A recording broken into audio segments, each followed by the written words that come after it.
Não sei, quantos de vocês já plantaram alguma coisa? Já semearam alguma coisa? Ok, quem é que quando era pequeno semeou um feijão? Aqueles feijões que nós fomos lá numa... Eu acho que esta é uma experiência transcultural. Até no Brasil fazem isso, não é? Ok. Eu acho isto é fabuloso. Eu acho que hoje de manhã tínhamos aqui, não sei qual era o outro país também, que faziam a mesma coisa também. Eu acho que isto aqui ultrapassa barreiras Mas o semear é um ato muito interessante, um ato de fé, um ato em que tu colocas e não sabes o que vai acontecer, não é? Eu tenho um pastor, meu amigo, em Moçambique, que eu ajudo, e ele tem uma cooperativa agrícola. Ele tem 40 pessoas que trabalham com ele. Agora, quando vocês pensam em cooperativa agrícola, pensam em grandes ganhos, em grandes lucros, mas não é assim. É mesmo uma economia de subsistência. Mas o pastor Armindo é um homem muito interessante. E quando houve agora as cheias do Itai, houve agora em abril, o Itai, o ciclone passou pela beira, eles estão no interior, e eles sofreram muito. Perderam tudo. O governo, como é costume lá, faz muitas promessas. E uma das promessas é que eles iriam receber sementes, porque tudo que eles tinham, que iam usar para semear a seguir, perderam tudo. Eles dependem das colheitas que têm naquele momento para depois poder ter subsistência para a próxima semeadura. Então eles perderam tudo, estavam como que a começar do zero. O governo disse que ia enviar as sementes, mas nitos. Não é só lá. Cá também há outras coisas, mas graças a Deus por tudo que nós temos, eu acho que não dá para comparar realidades, que eu prefiro nem falar disso. Mas o que é interessante é que ele, entretanto, semeou, depois de conseguir receber, e semeou e conseguiu ver. É muito interessante. Jesus vivia num contexto muito... Toda a gente percebia o que era isto.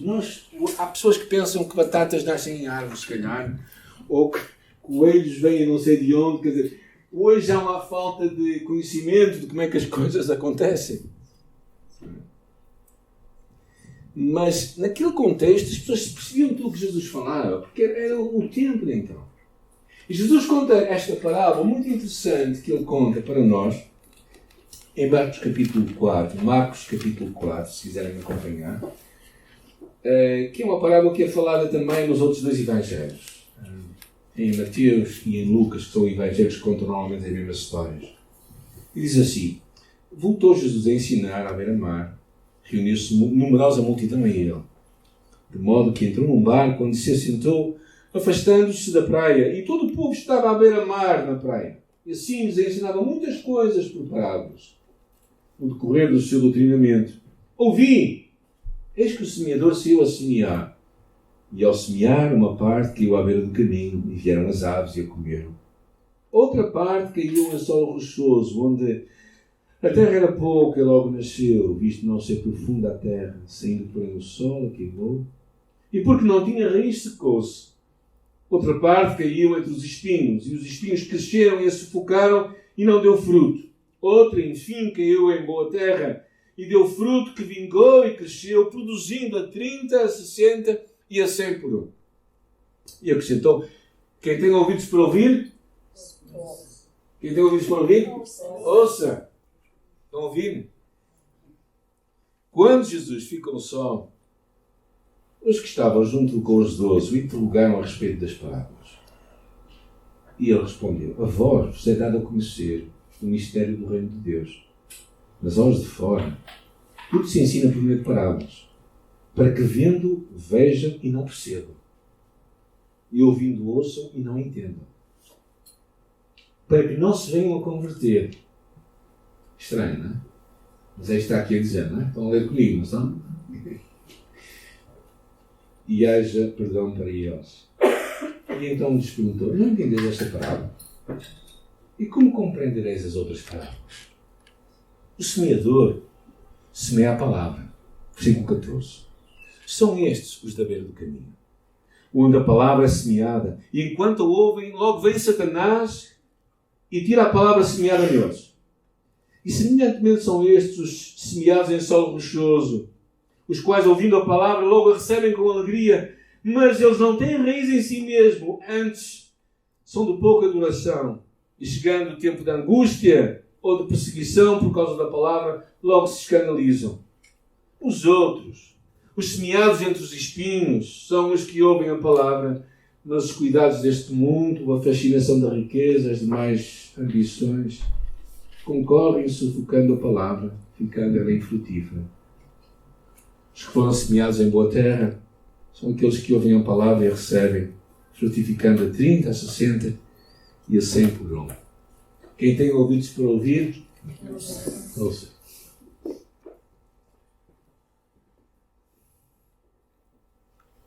Por que é que será que pessoas diferentes respondem de uma forma diferente ao Evangelho? Porque será que nem todos se salvam? Porque será que nem todos continuam nos caminhos de Deus? Se todos tivessem continuado, os que passaram por aqui já tínhamos construído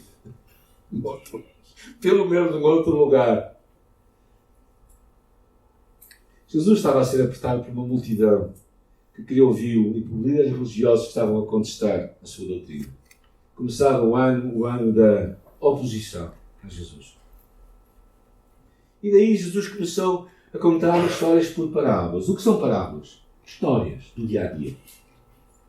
Para aqueles que são crentes possam crer e aqueles que não são crentes não possam entender. Estranho. Será que Jesus não queria que as pessoas se salvassem? Perguntamos nós. A parábola do semeador poderia ser dado outro título mais adequado. Era a parábola dos terrenos ou dos solos. Na verdade, é o tipo de resposta que nós damos à mensagem de Jesus. A parábola do semeador é esta resposta que tu e eu damos à mensagem de Cristo. A semente que é lançada é a mesma. Nela não existe nada deficitário, incapaz, impotente. Essa semente, diz mais à frente, é a palavra de Deus, que é o poder de Deus para a salvação de todos aqueles que creem. E o livro de Hebreus diz que era tão penetrante que vai até ao junto a alma e o espírito, até ao profundo do ser humano. O poder da semente, o poder da palavra. O livro de Isaías diz que ela não voltará para trás vazia, mas fará o que apraz. O poder da semente irá multiplicar, mas para tal ela tem de morrer. E os diferentes solos, os diferentes terrenos, são o coração humano. O coração de diferentes homens e o coração do mesmo homem em diferentes momentos. E por isso eu gostava, enquanto nós ouvimos esta história, que tu perguntasses a ti próprio como está o meu coração. Porque o semeador saiu a semear. E ele basicamente levava um cesto ou uma bolsa ao lado e colocava a sua mão lá dentro e pegava na semente e ia atirando. Assim. Ele contava que a semente cairia onde? Em boa terra. Mas encontramos que isso não acontece sempre. Na verdade, segundo esta parábola, se fôssemos matemáticos, aconteceria 1/4 das vezes. Jesus não estava necessariamente a ensinar isso, mas estava a mostrar como estava o coração dos homens. E o primeiro deles é interessante, o versículo 4, diz: ao semear, uma parte caiu à beira do caminho e vieram as aves e comeram. A semente à beira do caminho são aqueles que têm um solo endurecido. São estes aqueles que ouvem a 100 e saem a 300. Não. E o que é curioso é que em vez de sermos um campo arável, afinal somos um caminho. Estranho, não é? Um caminho onde as pessoas passam, onde os animais levam a semente. Porque quem não se tornar um campo, todos os dias, a sua comunhão com Deus vai se tornar um caminho. Deus trabalha em campos. Deus trabalha em campos. E o que torna um campo é que ele é arável. É um lugar onde o lavrador pode mexer a terra para que lance a semente para lá. E o que torna um terreno endurecido, afinal? Se tu deixas um terreno sem mexer nele, ele vai ficar endurecido. E se tu ficas entregue a ti próprio, tu vais endurecer. E os pássaros que aqui fala, significa algo de fora. Jesus mesmo explica mais à frente. Não é? Ele diz à frente, diz que os da beira do caminho, versículo 15, são onde a palavra é semeada, enquanto a ouvem, logo vem Satanás e tira a semente.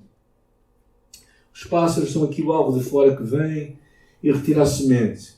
São aquelas coisas que Satanás traz à nossa vida para retirar o poder da palavra de fazer algo em nós. Ambição pessoal, desejos descontrolados, pensamentos impuros, uma preocupação demasiada, orgulho, autossuficiência, aliar à dureza do coração, indisponibilidade para ouvir Deus. Vai tornando ineficaz esta palavra que quer trabalhar em nós.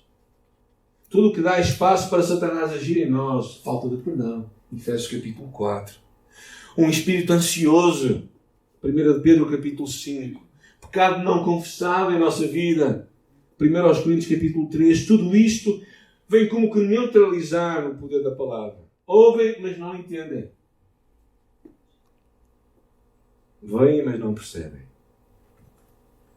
E é por isso é que não é estranho lá no livro de Hebreus, quando diz: não endureçais os vossos corações.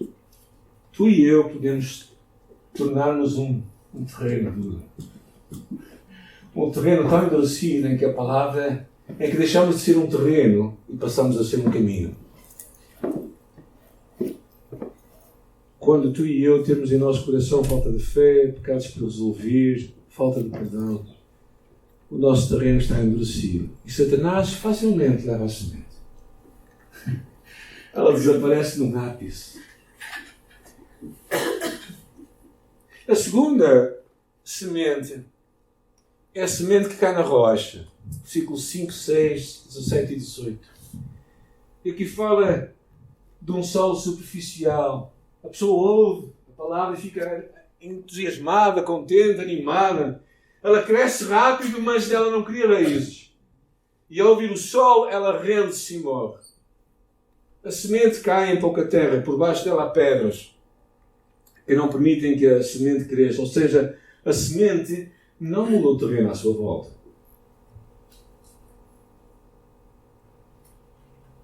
E se tu e eu, de alguma forma, não estamos atentos,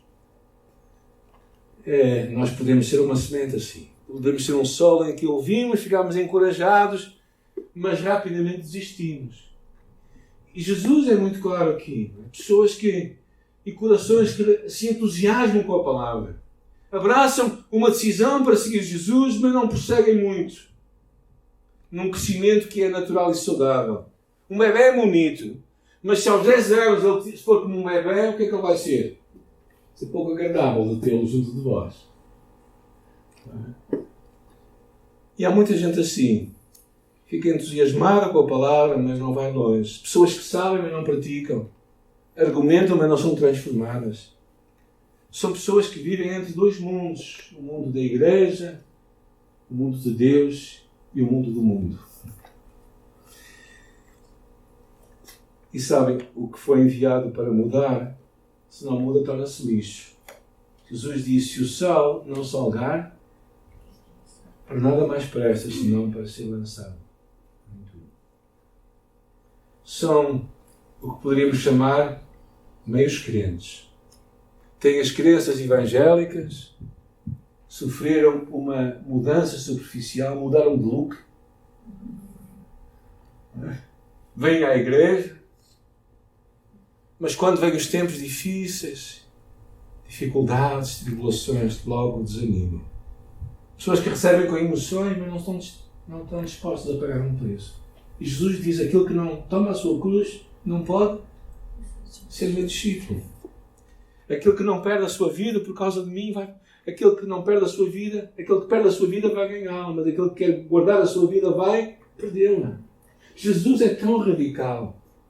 Nós, no século XXI, procuramos suavizar a sua mensagem, torná-la mais doce. Então, procuramos que as pessoas não se afugentem muito com um discurso demasiado radical. Mas Jesus verdadeiramente era muito radical na sua mensagem. E quando Jesus fala isto, ele está a olhar para pessoas que têm falta de espiritualidade, que não crescem, que não avançam na sua vida. Têm uma fé, a sua raiz é do tamanho de uma formiga. Eu não sei como é que são as tuas raízes com Deus. Porque às vezes nós pensamos que nós convertemos-nos e por osmose, por passagem, qualquer coisa milagrosa, o conhecimento bíblico passa quando nós pomos debaixo da nossa travesseira e pensamos que durante a noite Deus vai fazer a sua palavra para a nossa cabeça. Isso não acontece. Não acontece. Ou tu a lês e estudas, ou então tu não vais avançar na tua vida. E sabes, passam-se os anos e tu que encontramos são velhos crentes, não crentes maduros. Pessoas que têm muitos anos da fé, têm barba rixa, mas não têm pernas fortes. E depois Jesus fala de uma outra semente. Versículo 7. A outra que caiu junto a espinhos, os espinhos cresceram e a sufocaram e não deu fruto. E Jesus explica dizendo: os semeados entre os espinhos são os que ouvem a palavra, mas os cuidados do mundo. Agora, vamos parar aqui. Estas três pessoas onde é que estão? Ajudem-me lá. O que é que eles estão a fazer? Estão a ouvir o quê? Onde é que eles estão? Possivelmente nas igrejas. Nós estamos a falar dos descrentes, dos ímpios lá fora, dos pecadores. Não estamos a falar de pessoas que estão aqui a ouvir, que no fundo estão a pensar em outras coisas, estão demasiado ocupados. E aqui, junto ao espinho, é que eles são ocupados com muitas coisas. Porquê? Porque quando a semente é colocada lá, a erva daninha cresce mais depressa. Não é, Ismael, lá atrás, o que acontece? Precisamos de 50 voluntários para tirar as ervas daninhas, não é? Ou seja, verdadeiramente é isto que acontece. A erva daninha, os espinhos, crescem mais rápido do que a palavra. E os espinhos criavam raízes de 30 centímetros. Eu acho que temos algumas ervas lá atrás também têm isto. Aquelas que salvam de coelho, não é? As orelhas de coelho, ou qualquer coisa assim. Ou seja, verdadeiramente, a semente que é lançada, as pessoas recebem. É interessante aqui, ele diz, os que ouvem a palavra. Mas o quê? Mas os cuidados deste mundo. Ou seja, na terra a semente e as raízes crescem juntas. Mas a última, com mais rapidez, sufoca a semente. Quantas vezes na semana tu és fustigado com mensagens do mundo em que nós vivemos? Quantas vezes durante a semana tu, sem querer, começas a ver coisas que tu não querias ver?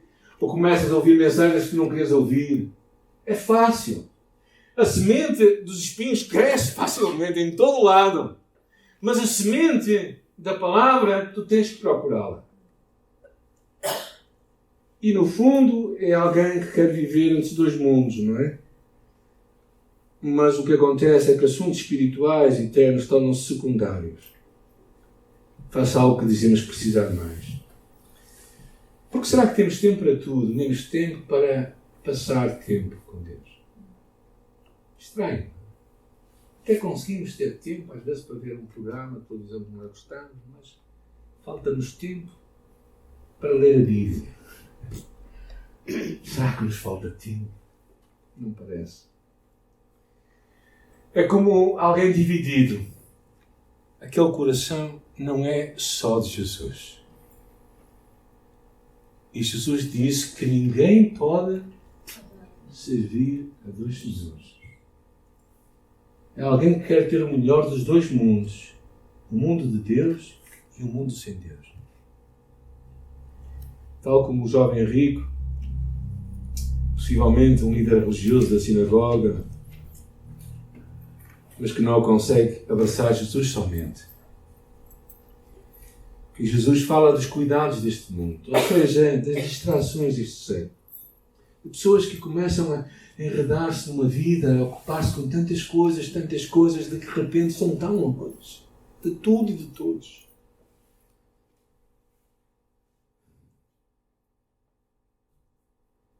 Pessoas começam a deixar que coisas comecem a sufocar a sua vida. São coisas concorrentes à palavra. São forças que começam a crescer tanto quanto a palavra e que nós começamos. E às vezes nós falamos, bem, ter tempo para estar com Deus, para buscar a Deus, para vir à igreja. Eu não tenho tempo, eu estou ocupado. Eu costumo dizer que ou nós possuímos as coisas ou somos possuídos por elas. E essa é a grande diferença. Não é termos coisas, mas é se nós temos as coisas ou se as coisas nos têm a nós. Esse é o grande desafio. O teste de termos uma fé genuína é o efeito que ela vai produzir em nossa vida. O primeiro milionário que houve no mundo foi um homem chamado John Rockefeller. E quando o John Rockefeller morreu, estava lá o seu contabilista. E lhe perguntaram a ele assim, diga-nos, quanto é que o Sr. Rockefeller deixou? E ele respondeu, deixou tudo.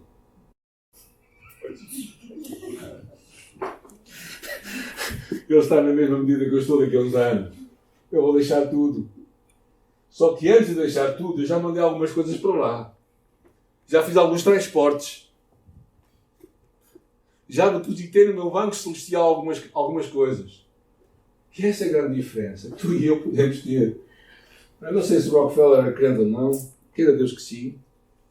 De qualquer das maneiras, o mais importante é nós deixarmos que o nosso coração seja só de Jesus.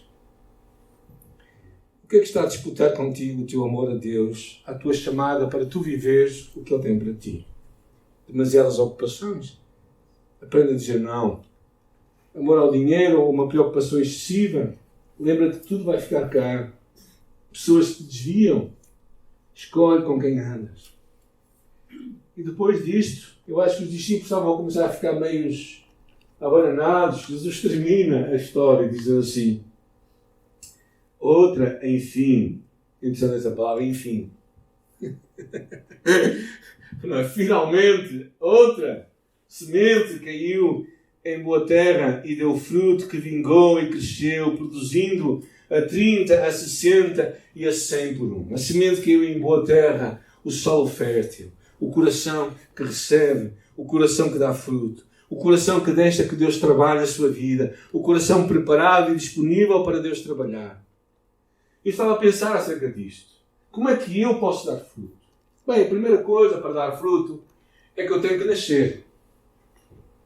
Eu tenho que brotar da terra. Jesus disse que Ele morreu, Ele deu a sua vida como uma semente que é lançada na terra. Ele deu a sua vida para que tu e eu pudéssemos ter vida. Por isso, tu e eu temos que ter um encontro com Jesus. Temos que ter um momento na nossa vida em que nós entregamos a Cristo a nossa vida e dizemos, Senhor, eu quero que Tu toques na minha vida, eu quero nascer de novo. Eu quero ter um encontro contigo. Porque tu e eu, quando nós nascemos, como aquelas crianças que estavam aqui ao bocado, nós nascemos vivos fisicamente, mas mortos espiritualmente. O nosso espírito está longe de Deus. E a menos que tu tenhas um encontro com Jesus, tu não vais nascer de novo. Tu tens que entregar a tua vida a Jesus. Tu tens que nascer espiritualmente.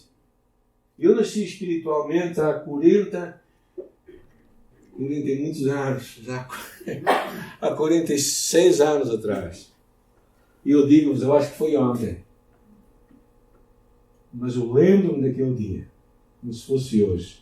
Quando eu entreguei a minha vida a Jesus. Quando eu pedi perdão pelos meus pecados. Quando eu reconheci que Ele era o meu Salvador, que morreu em meu lugar. E naquele dia, eu nasci de novo. E para tu dares fruto, tens que nascer primeiro. Tu tens que brotar da terra. E o fruto que a Bíblia fala é o fruto do Espírito. É o caráter de Cristo na tua vida. É Cristo poder mostrar-se através de ti. Quando as pessoas olham para ti, quem é que elas veem? Quando as pessoas veem a tua vida, o que é que elas testemunham? E eu fico passado. Em português é assim que se diz. Eu fico passado quando pessoas me dizem assim, eu não convido nenhum crente para vir trabalhar na minha casa porque eu não confio neles. Eu passo com isto. Porque se nós, crentes, não conseguimos dar um bom testemunho, então é melhor irmos embora. Apanhar couros. Porque verdadeiramente nós temos que ter uma vida diferente.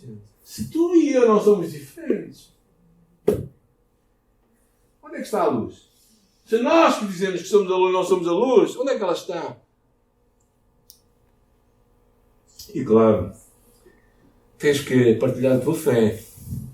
Tens que sair do buraco. Um amigo meu, há 3 dias atrás, estava a falar com ele trabalha no United aqui na cidade do Porto. A cidade do Porto tem um pequeno escritório do United Airlines. E ele gostava de conhecer outras pessoas que trabalhavam com ele que fossem cristãs. E quando ele teve a oportunidade de ir à Inglaterra, e tinha lá com um grupo de 30 pessoas de diferentes partes da Europa, ele estava com a esperança de encontrar algum canto, mas não encontrou. Mas, entretanto, nestas semanas iam ter um jantar da firma e juntaram-se com vários. E um amigo dele, de Lisboa, também veio trabalhar com o United. Já o conhece há muitos anos.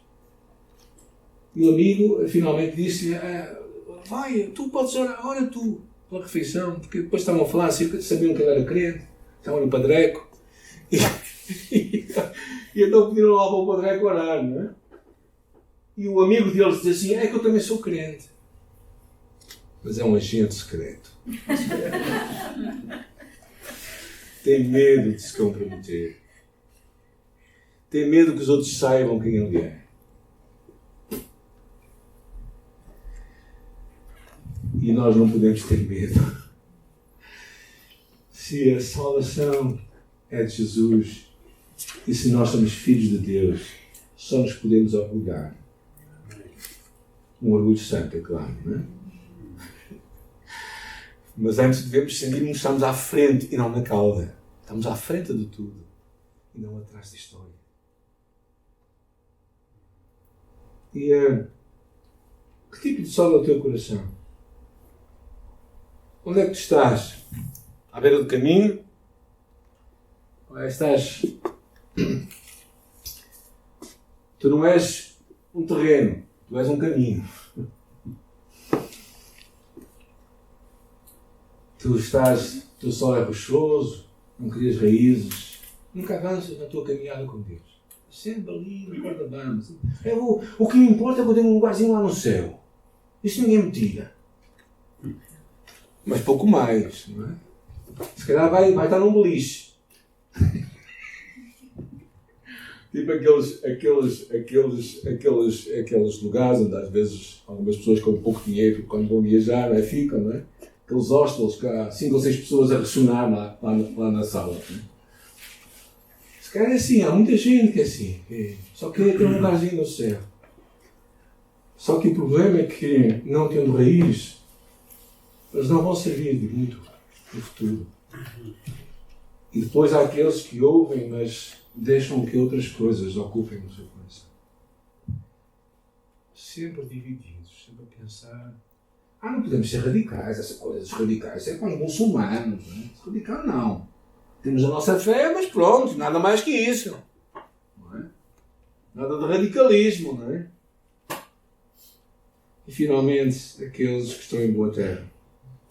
Eu estava a pensar, bem, mas não passo em frente, como é que o meu terreno pode ser fértil? Como é que eu posso criar um terreno fértil? Tem algumas sugestões que eu acho que Deus trouxe à minha memória, que Deus me ajudou nesta noite. Primeiro, deixa Deus tirar toda a pedra, toda a erva daninha do teu sol. Deixa Deus trabalhar e começar a tirar essas pedras, esses amores paralelos ao nosso amor por Deus, esses pecados por confessar, ou amarras que Satanás tem usado na tua vida. Deixa Deus mexer aquilo, tirar aquilo. Deixa Deus retirar tudo aquilo. Eu não digo que tu tires, porque tu não consegues tirar. Só Deus pode tirar. E isso acontece quando tu abres o teu coração para Deus, quando tu confessas o teu pecado, quando tu abres a tua alma.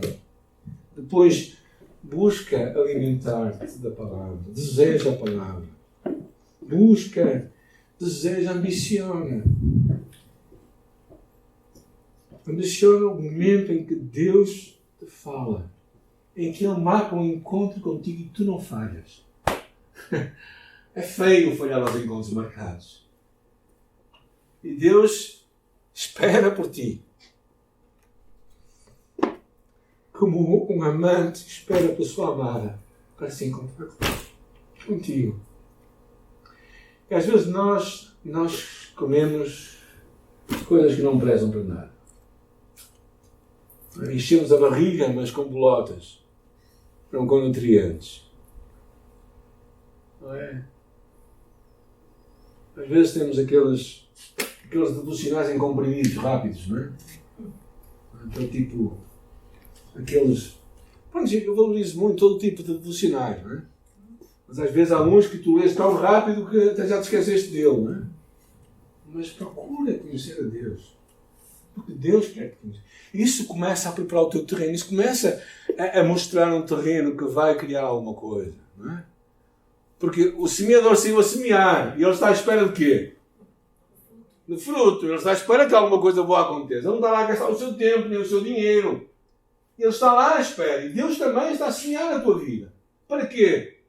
Para que haja fruto. E nós precisamos desejar esta palavra. É interessante, o livro de Salmos 119 diz assim: oh, quanto eu amo a tua lei, desejo de dia e de noite. Um pastor, meu amigo, na altura em que houve a revolução em Angola, ele foi retirado. Muitos saíram de lá, tiveram que fugir. Ele era missionário, um missionário canadense, e ele foi levado para a prisão. E na prisão ele não tinha a Bíblia. Não lhe foi permitido ter a Bíblia. Mas ele tinha a Bíblia aqui. Tudo que ele tinha decorado, tudo que ele tinha guardado. E ele lembrou, e Deus guardou aquilo na sua mente. E quando ele podia ter aquilo nas suas mãos, ele a buscou. Quando eu e o pastor Ismael visitámos Moçambique em 2005, vimos homens que partilhavam a Bíblia uns com os outros, porque não havia Bíblias para todos. Pastores que usavam a Bíblia, um usava a segunda e a terça na quarta, e o outro usava na quinta, na sexta e no sábado. Pessoas que dividiam, rasgavam a Bíblia para partilharem entre eles. Quantas Bíblias tu tens em tua casa? Eu tenho muita, gente. Nunca as contei, graças a Deus que nunca as contei. Mas tenho muitas lá espalhadas por todo lado. Se alguém precisar de alguma, eu também posso oferecer. Mas aquelas pessoas amam a palavra. Amam. Cresce no conhecimento de Deus. Aproveita o que a igreja te oferece para crescer no teu conhecimento de Deus. Não penses que vais crescer assim, olhar para o sol. Não. O crescimento acontece com nutrientes. O crescimento acontece com coisas que estimulam o crescimento. Não é do ar que as crianças crescem. Às vezes há umas que comem muito mal, não é assim? Mas elas comem. Comem se calhar aquilo que tu não queres, mas elas comem porque elas alimentam-se. E tu também e eu precisamos de comer, de crescer na palavra. Depois de resolver a questão do terreno lá em baixo, não é? Com aquelas pedras todas que tiramos, aqueles pecados por confessar, aquele perdão que não foi entregue, aquela ansiedade que não termina. Nós começamos a resolver aquilo, então nós começamos a preparar. Preparar para receber a água, para receber os nutrientes e, finalmente, vivermos a nossa identidade. Assumimos que somos árvore, que vamos dar fruto. Somos filhos de Deus. E quando alguém olha para nós, ele consegue ver Deus. Às vezes olham para nós e dizem assim: eu consigo ver o teu pai. Eu lembro-me do teu pai como ele era e eu vejo que tu és igual a ele. Já dizem isso de ti, acerca da tua mãe ou quem quer que seja. Não será bom que pessoas digam isto de nós por sermos filhos de Deus? Não será bom pessoas olharem para nós e dizer assim: não, eu consigo ver Deus em ti. Eu espero que tu consigas olhar para esta parábola com os olhos de dizer assim: Deus, há tanta gente na igreja, mas eu quero ser o solo fértil, quero ser aquilo que vai resultar em fruto. Amém? Vamos orar. E o teu avô também pode virar à frente. Senhor, nós, nesta hora, nós nos entregamos a Ti, reconhecemos que Tu és o Senhor da seara. Tu és aquele que tem poder para remover, para retirar, para limpar o terreno. Tu és aquele que tem poder para tratar connosco, para trazer para cima, Senhor, as pedras que estão a impedir que... Ou então para retirar os espinhos que estão a criar raízes profundas na nossa vida e que estão a sufocar a palavra. Coisas que estão a roubar o nosso amor, o nosso coração, não é só Jesus. Senhor, eu quero que o meu coração seja só o teu. E não quero que nesta semana nada possa ser mais importante do que tu. Não haja nenhuma ansiedade mais importante do que tu. Não haja nenhuma preocupação mais importante do que tu. Não haja nada que eu quero guardar que seja mais importante do que tu, Senhor. Eu oro, Pai, que o meu coração seja só de Jesus. Porque se ele fosse só de Jesus, então eu não tenho que me preocupar com mais nada. É simplesmente deixar entregue a Jesus. E eu te louvo, Pai, por a tua palavra, que ela é poderosa, que ela é real, que ela penetra até o profundo da nossa alma e que ela não vem para destruir, mas ela vem para edificar, ela vem para levantar, ela vem para construir, ela vem para desafiar, ela vem para trazer em nós um povo santo que te ama, que quer ser somente teu. E, Senhor, eu oro por mim, oro por cada um dos meus irmãos aqui nesta noite, oro que a tua graça esteja com eles, oro que a tua determinação esteja com eles nesta semana, oro que o teu Espírito seja com eles, oro que neles, Pai, provoques um fogo que os leve ao teu encontro e que diga: eu quero ser um solo fértil para Deus. Pessoas virão e verão as obras de Deus. E um povo que verdadeiramente pode ser chamado pelo nome, o povo de Deus. E se nós te louvamos nesta noite, Senhor, oramos para que a tua palavra seja guardada pelo teu Espírito e que não haja aves à nossa volta a roubar a semente, que não haja pedras debaixo da nossa terra, não haja espinhos ao nosso lado, mas haja um terreno fértil para a tua glória. Nós oramos em nome de Jesus. Amém.